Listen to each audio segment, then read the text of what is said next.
All right, good evening, everyone. Welcome to the webinar from the Canadian Fabry Association. Tonight we have Sandra Tavares speaking with us. She joined the Fred A. Litwin Family Center in Genetic Medicine in March of 2016, and that includes the Toronto General Hospital and the Mount Sinai Hospital.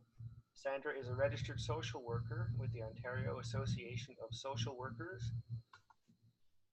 and she has completed her undergraduate degree in health science at the University of Western Ontario and her master's in social work at the University of Windsor. She has clinical experience working with adults, adolescents, and their families that have various medical conditions, including metabolic diseases, chronic illness, traumatic brain injuries, and spinal cord injuries. So thank you very much, Sandra, for taking the time to speak to us tonight, and I'll turn it over to you. Perfect. Thanks, everybody. Thanks for having me. I'm looking forward to the talk, and I hope you guys find it beneficial. Coping with chronic illness. So tonight's overview, I'm going to quickly review mental health and Fabry disease, a discussion or a talk that my colleague, Mr. Wasim, had given back in November. I'm going to review the stages of grief, types of coping, types of control, and strategies for coping. In November, my colleague, Mr. Sahid Wasim, did a webinar on mental health and Fabry disease. As we know, Fabry disease is a rare genetic condition that is chronic and progressive. In addition to the multiple organ systems that are affected by Fabry disease, Fabry patients are at an increased risk for developing mental health symptoms and decreased quality of life. It is believed that mental health issues associated with Fabry disease arise due to a number of factors. The physical aspects of the disease may dictate the quality of life and indirectly affect a person's mental health. The environment and personality of an individual also needs to be considered when contemplating coping strategies. So the stages of grief by Kubler-Ross. So when many people think about the 5 stages of grief, they think about this in the context or the process we might go through when we face someone that might have passed, like a loved one.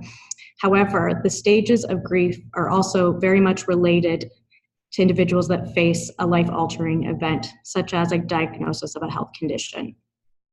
According to Elizabeth Kubler-Ross, who coined the 5 stages of grief, when patients are diagnosed with a condition, it is believed that they grieve their old self or their old body.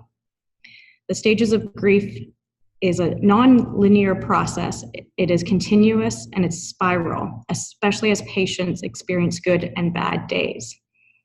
So the 5 stages are denial, anger, bargaining, depression, and acceptance. And I'll go into more detail over the next few slides.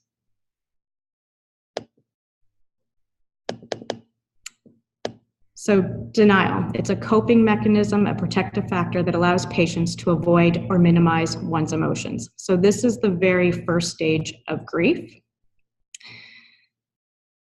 So as I just stated, it is a protective factor that allows the patients to avoid or minimize their emotions. Denial is when the patient hears the news for the very first time. They're usually shocked or they feel numb. Denial is when the patient, the stage of denial is a protective factor or acts as a buffer after unexpected news. Patients may express statements as, "This can't be true," "The results must be mixed up." In this stage, patients may actually continue to doctor shop for better news or even a better outcome or a less severe outcome, or they'll undergo more testing to make sure that the diagnosis is actually correct. The feeling of denial is also common, especially when patients feel okay or they can't feel or see that there is anything wrong. So a good example of this may be when the physician has discussed, so you've been diagnosed with Fabry disease, the physician has discussed certain findings or signs, so perhaps with the heart or the kidney, which may actually qualify you for enzyme replacement therapy. So this might be difficult to accept as you can't necessarily feel a sign, where you can feel a symptom versus like something like naturopathic pain. Denial actually hinders the process and slows the patient from reaching the acceptance factor. Denial allows the patient and the family to take in only what they are capable of handling mentally, emotionally, and physically. Denial is temporary, and it will eventually be replaced with partial acceptance. Denial can also be confused with disbelief, which is the inability to make sense of what you've just been told.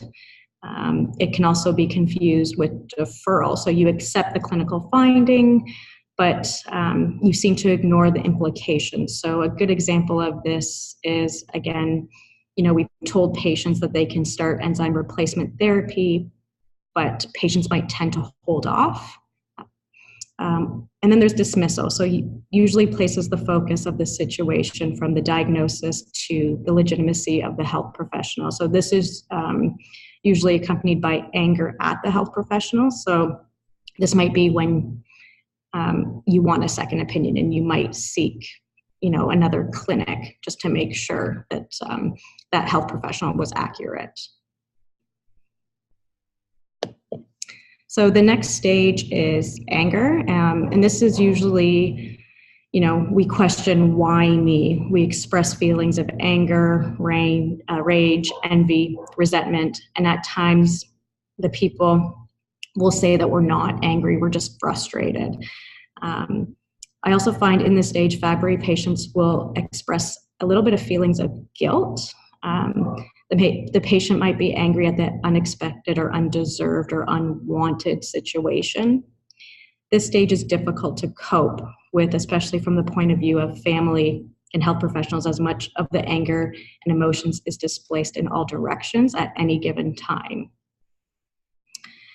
Rather than allowing us to feel the emotion of anger, we usually suppress it. So in this stage, we actually really need to allow ourselves to feel the anger as it's part of the healing process. Expressing anger actually means that you're beginning to cope.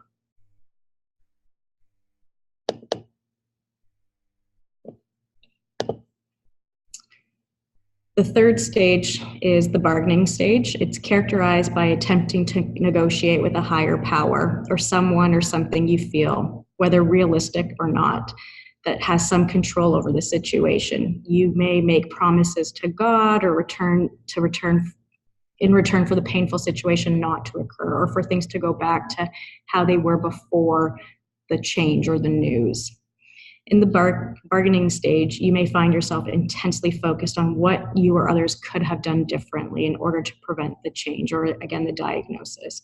You may also think about all the things that could have been and how wonderful life may have been if the unpleasant situation didn't happen. While these thoughts may help you begin to accept the loss or change by revealing the impact of the situation, again, this also may lead to a little bit of feelings of guilt. So the second last stage is depression, which is a natural part of the grieving process. When the patient realizes that he or she can no longer deny the condition, they are forced to undergo more investigations or treatment, and sometimes more symptoms may appear. And then there is a loss or the sense of loss that overcomes the individual. As health professionals, we have to acknowledge that this is a normal stage of grieving, but we also need to be able to distinguish between a grieving person versus a clinically depressed person. So some of my work in the Fabry clinic is distinguishing that. And then the last stage is the acceptance stage. This stage is about accepting or acknowledging of the reality of the condition or disease. Willingness to acknowledge the true existence of the illness and incorporate it into one's overall lifestyle is a goal, because research shows that the acceptance is a strong predicator of coping, and it is linked to positive outcomes such as optimism and reduced psychological distress. And as we know, Fabry patients are at a higher increased rate of depression and anxiety. So coping is to invest own conscious effort to solve personal and interpersonal problems in order to try to master, minimize, or tolerate stress and conflict. So many patients often ask about coping skills or strategies to assist with the difficulties or challenges that they face.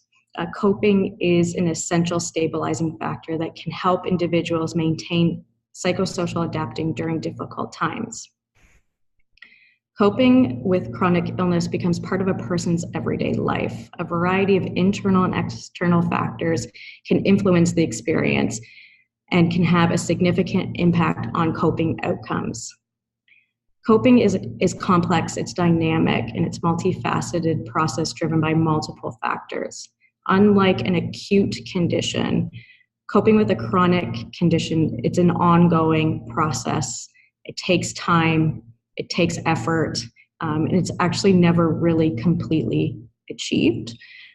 The continuing nature of coping arises from the fact that the condition may change over time. So you may not feel any symptoms, or there's minimal symptoms, or symptoms arise over time. As a result, coping successfully with a chronic illness is rarely actually about finding ways to return to your pre-illness status or state, but instead it's finding or establishing long-lasting ways to adjust or adapt and identify your new normal or actually recreate oneself. Positive coping includes anything from physical functioning, social functioning, and psychological adjustment.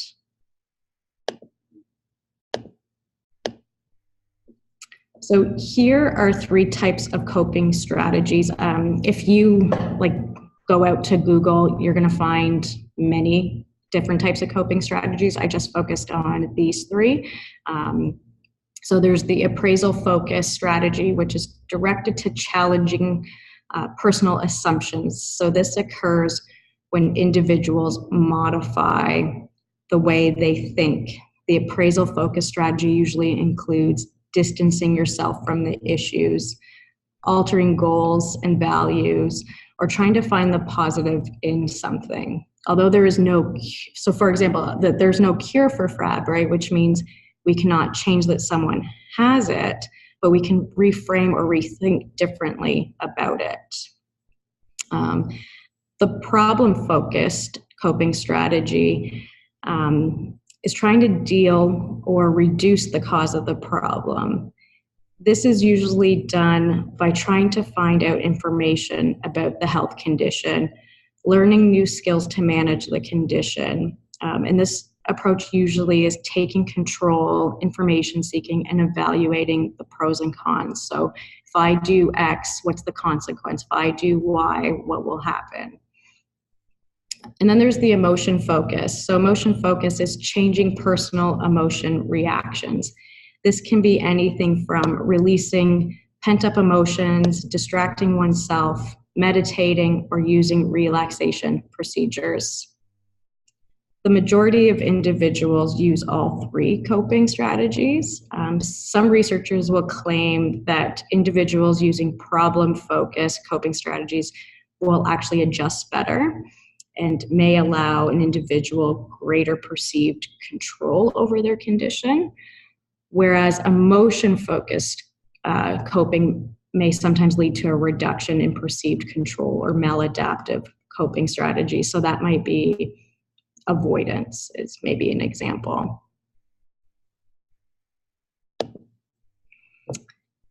So then there's the internal versus external locus of control.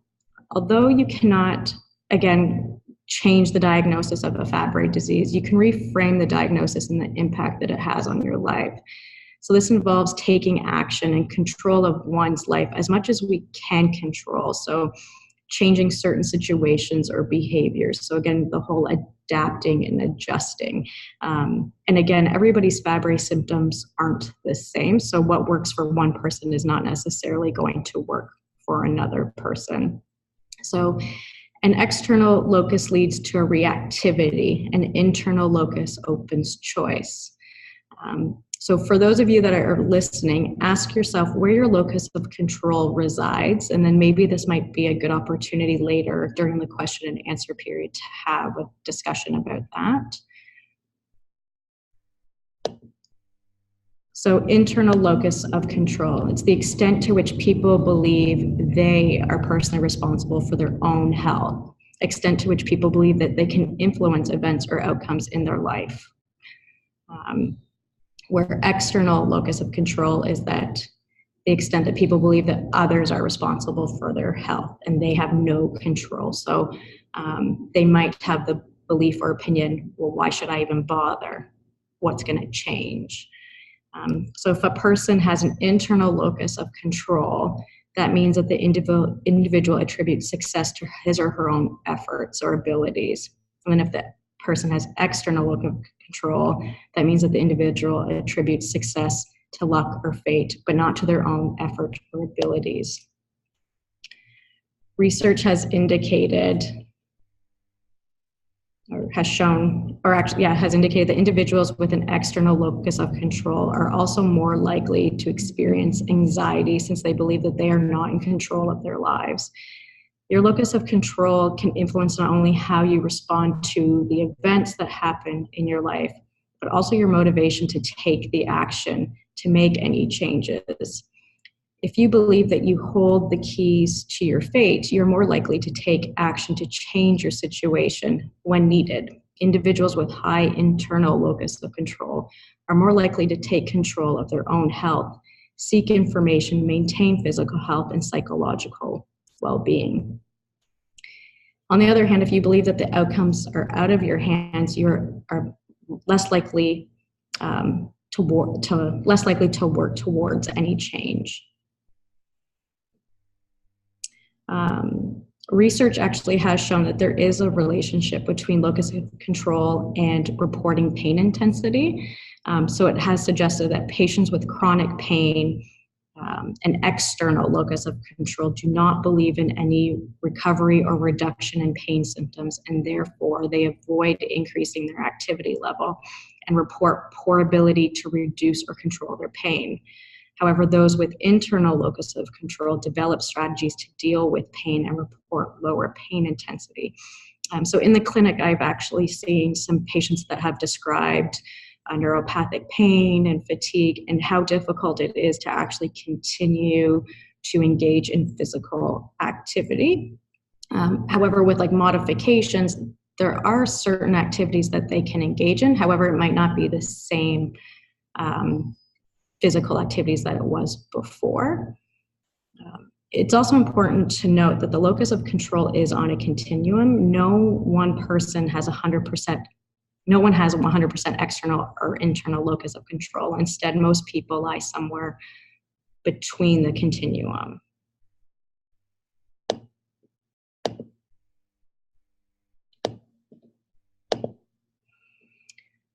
So some strategies for coping. Although there is currently no cure for Fabry, there are a few strategies that might help individuals cope with the condition. And again, although these strategies exist, we need to remember that we all cope differently, and what works for one person may not work for another, especially as Fabry impacts everyone differently. So prepare for a bad day. Some people will say, well, why would I prepare for a bad day? I only want good days. As I stated before, Fabry symptoms vary person to person. When the unexpected symptoms do creep up, such as pain or fatigue, it might be difficult to think clearly, and it's easy to get into a slump. So having a plan in place, gives you that sense of control over your symptoms, because again, like you might have written it down and then you can look at that being like, oh, I know what to do. So it kind of empowers you because you've already put that plan in place.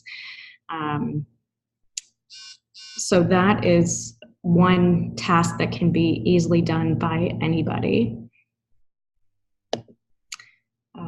Another coping strategy is avoid the negative self-talk. Again, it's very easy that we do this to ourselves. And again, going back to the mental health associated with Fabry, you don't want to increase those factors. So, if you're talking to yourself in a negative way, try to reframe it in a positive way. So here, I have like in a negative, I can't do anything because of my symptoms. The positive would be, I can do many things. I just need to pace myself and take breaks. I have no control over my happiness. The pain controls me. Where, I can control my happiness. I can be happy, enjoy life despite the pain. And I believe I might have told a few Fabry patients, and just in general, any patients with chronic disease, the disease does not define you. Yes, it's a part of you, but it does not define you. Another coping strategy is support. So although you might be tempted to keep it to yourself, try to resist that because it's isolating. So you want to tell someone you're having a difficult day.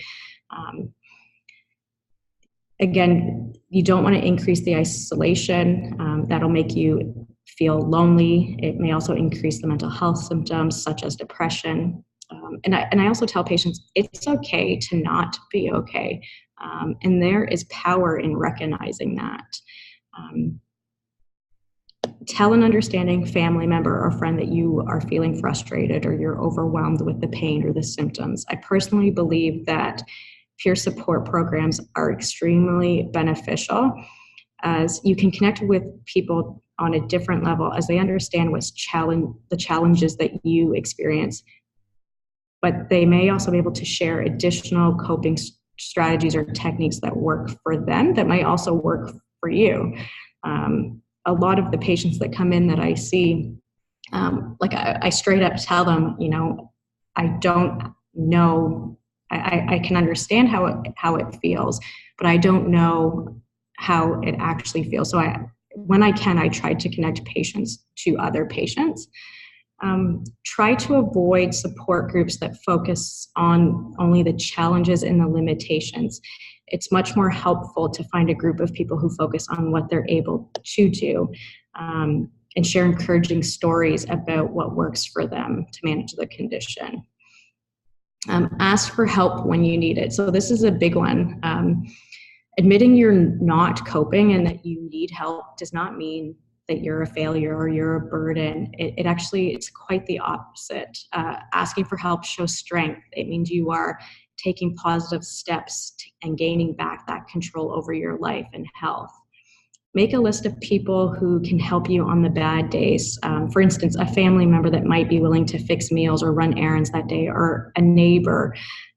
You might be reluctant to ask because you don't want to seem like a burden, but your family and friends love you and they want to help you, and it's actually up to you to let them in and to help you.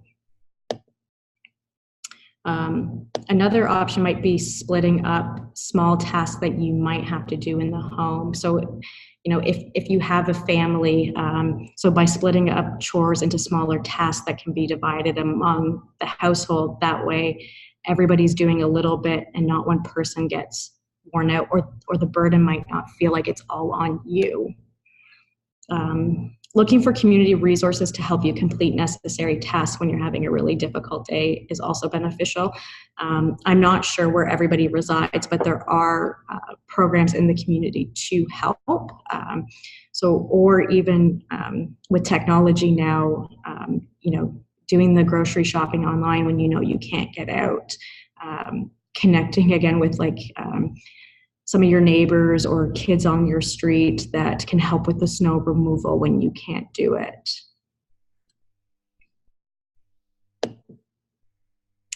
So spoon theory, it's used to explain the reduced amount of mental and physical energy available for activities of living and productive tasks that may result from a chronic illness. So spoons are a visual representation used as a unit of measure in order to quantify how much energy a person has throughout a given day.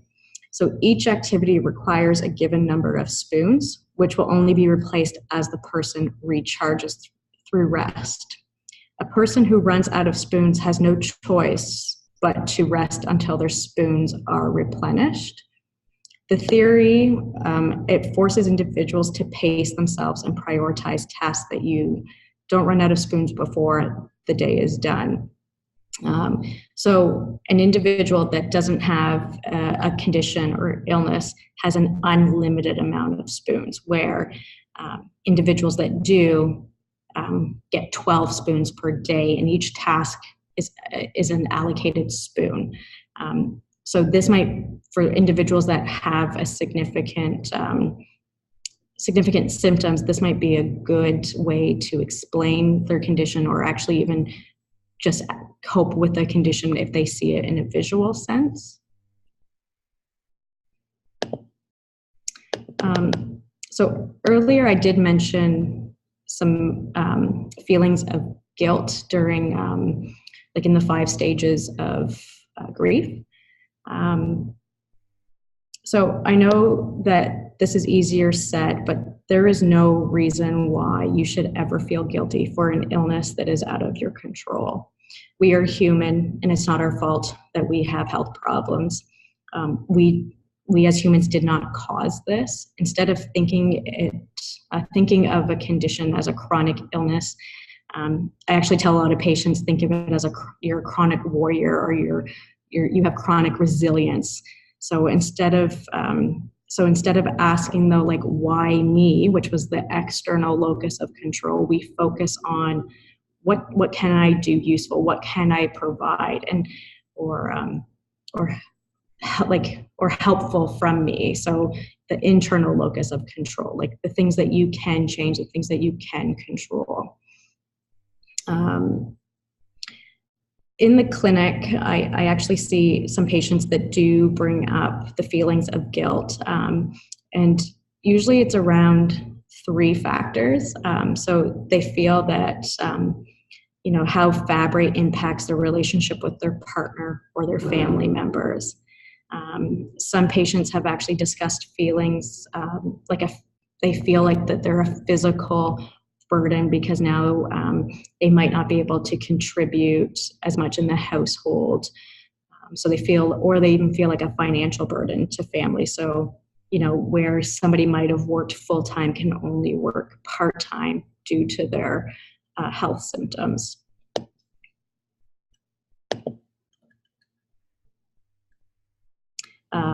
There's even, so actually probably one of the number one that comes up is patients that have discussions about the guilt that they feel when they have to cancel plans, or they actually don't even feel like committing to plans due to their symptoms. So coping with guilt can be difficult, but there are a few tips.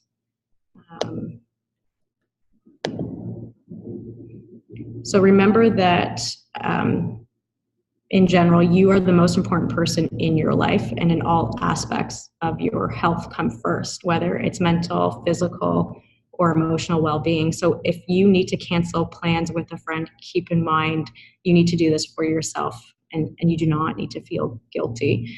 And the majority of your family and friends will understand that.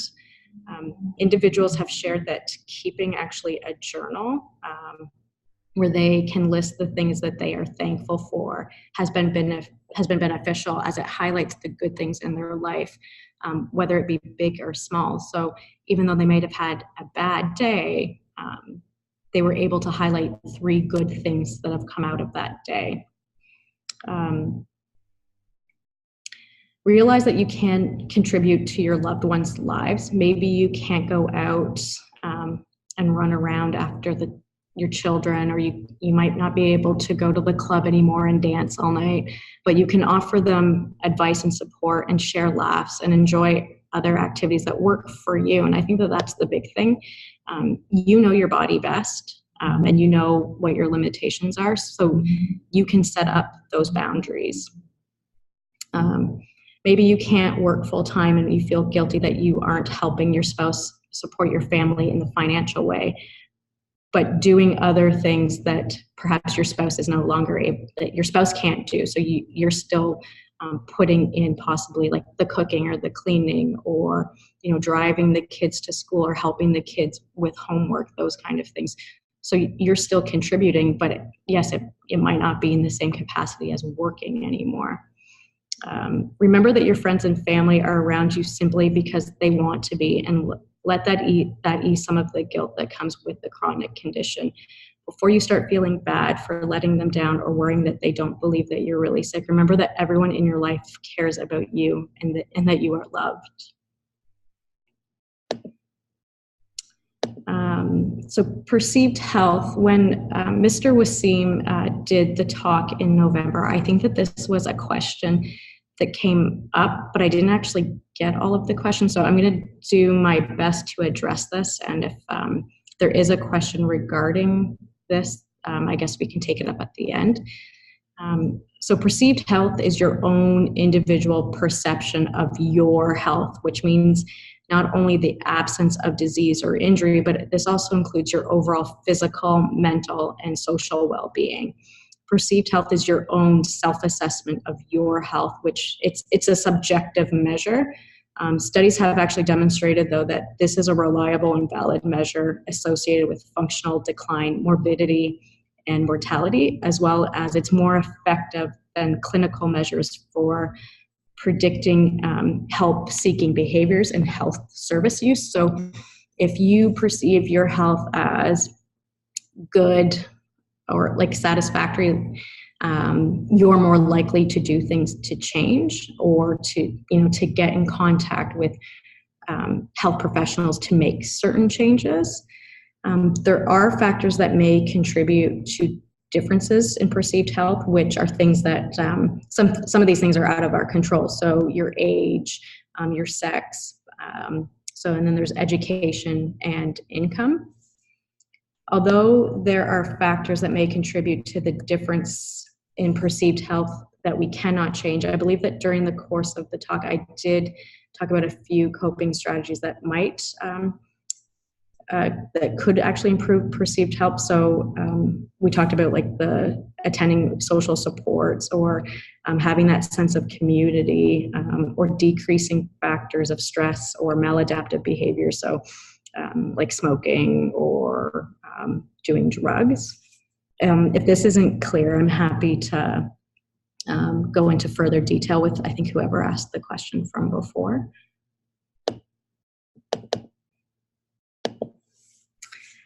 So a wellness action plan. So creating a wellness toolbox, the first step is developing your own wellness action plan to develop the toolbox. So similar to how physicians write your prescription for your medication, this is your opportunity to write your own prescription.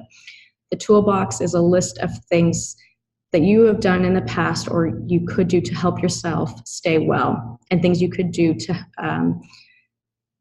and things that help when you're not doing well. You will use the tools in the toolbox to develop your own wellness plan. Your toolbox is a personal process, and only you can decide what you put in the toolbox and what you want to use.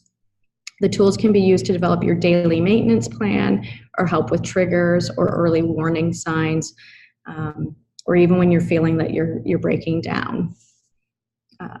So because I'm not sure where everybody lives, there are resources and community support that can help patients cope with chronic illness, whether it be advocacy for work accommodations or speaking to like academic counselors regarding accommodations at school to make sure school is successful, or accessing community support for counseling from a community health center might be another option. Even reviewing like certain patients that do have benefits, so they have extended health packages, reviewing those things with patients. So the resources will vary from province to province. So depending where you live, and if you're connected to a Fabry team or even like your family physician should help with even resources to connect you to the appropriate support that you may need. So my knowledge is really versed just in the province of Ontario, but I'm actually happy to learn more if anybody wants to teach me. But at the end of the day, what we hope for is for the tools and strategies to help you cope, but also increase your ability to advocate for yourself and be an active participant in your own health and your treatment needs. So that actually concludes what I drafted for today's presentation. Please remember that tomorrow is Rare Disease Day. Any questions? And if you want, you can type the questions into the chat as well, or you can. That's probably the best way to do it. You can also unmute your microphone if you wish.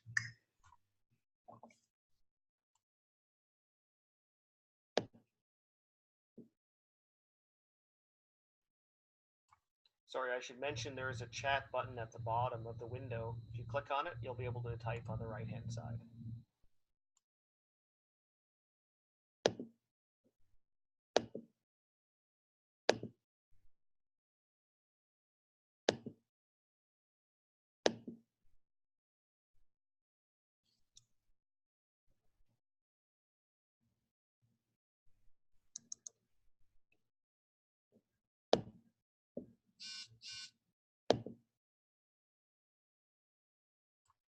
Usually we'll just wait a few minutes for questions. Some are slightly slower typing than others, so we want to give everyone some time. Oh, I just realized that I couldn't see myself in the camera, that like half of my neck was probably cut off.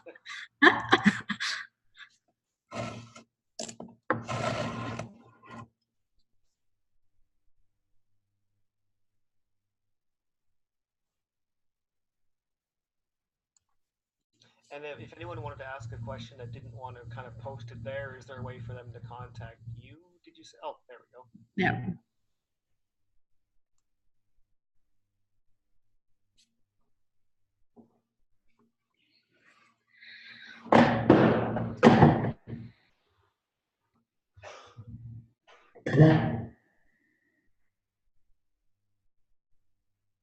I'm not sure. Do you have the chat window up, Sandra?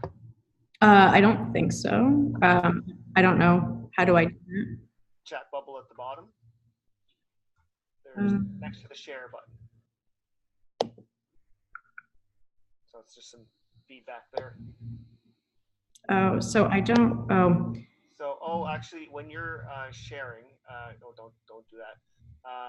When you're sharing, it's at the top. I believe your buttons are moved up near the green part at the top of the screen. Yes. Okay. So where would that be? Sorry. I can. I'm not. I can't see it on my screen. You. Oh, there's. It's I have. near the top of the share window, I believe. So I have like mute, stop video, participants, new share, pause share, remote control, more, and then chat. Oh, there, chat. Okay.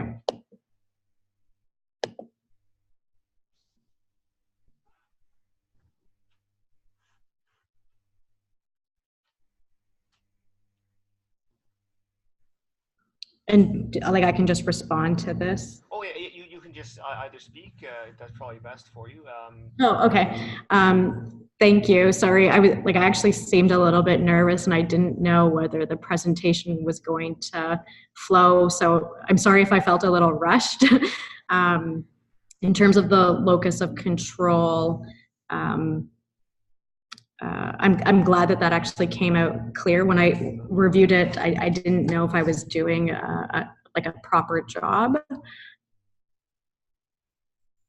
No, it sounded really good. It really went well from one segment into the next. Thank you. A presentation I will reference. Oh, perfect. I thought that somebody wanted my references, but they're just looking to reference it. Yeah. So we will post the video with your consent on the Fabre Canada website. Okay. That's okay with you. Yeah. We can chat after. And we're still finishing up, just waiting if there's any further questions. Thank you very much for taking the time to build a presentation for everyone and our members, and come on and speak about it and open yourself up to questions. We really appreciate it. No problem, anytime. So I don't believe there's any questions, but maybe we'll just wait one more minute just to be sure. Yeah, and I'm happy, again, if people want to just email me, I'm happy to email them back, or my phone number is on there. They can call me as well. Perfect. Thank you very much. No problem. Okay, well, I'd say we're probably safe to end the presentation. Okay. If I do get any questions afterwards, I'll send you a message. Yep, sounds good. All right, and again, thank you very much for taking the time with us. No problem. Thanks for having me, everyone. Thanks everyone for Have a good joining. evening. Bye.